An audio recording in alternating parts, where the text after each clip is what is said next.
I think our challenges are twofold. I think one challenge that we have is to get to a broader public, get out to a broader public the work that we do here. We've done extraordinary work over nearly half a century here, and we find ourselves in a situation now where we really have to think about what it means to communicate that work more broadly to society at large. But secondly, the real challenge that we face is a challenge faced by many nonprofits, and certainly many research institutions, and it's the challenge of finance. In order for us to be able to do the very best research, to get the very best scholars here, in order for us to work at the highest possible level, then of course we need to have funding in order to be completely independent in the work that we do.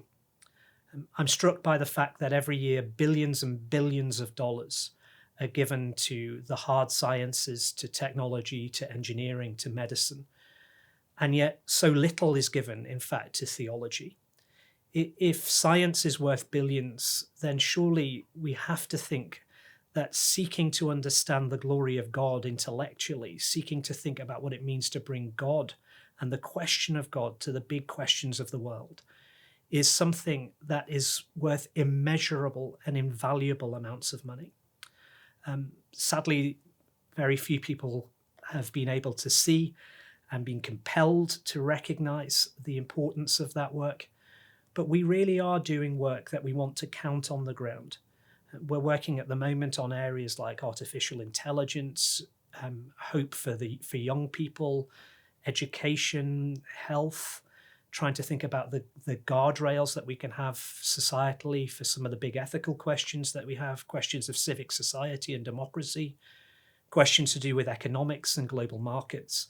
We really try to make sure that we're in on the conversation at the highest level. But to do that requires resourcing. At the moment, we're in a situation where we're seeking to raise capital after investing a huge amount into our extraordinary new building.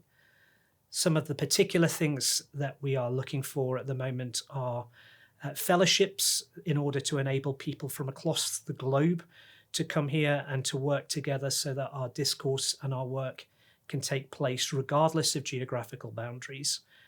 We're also seeking to find endowment for some of our permanent positions, and we're trying to build up our finances to a position where we can engage with absolute independence in tackling the big questions that the world faces with the wisdom that theology has to offer. For me, that is going to be key to success that we have, so that we can be agenda setters rather than those responding at all points to calls for funding externally. We're in a situation where we can be agile in the service of knowledge, where we are able to respond quickly and actively to big issues of the day. But in order to do that, we need to have the financial security and independence to be able to pursue what we believe to be the key questions facing us in the world.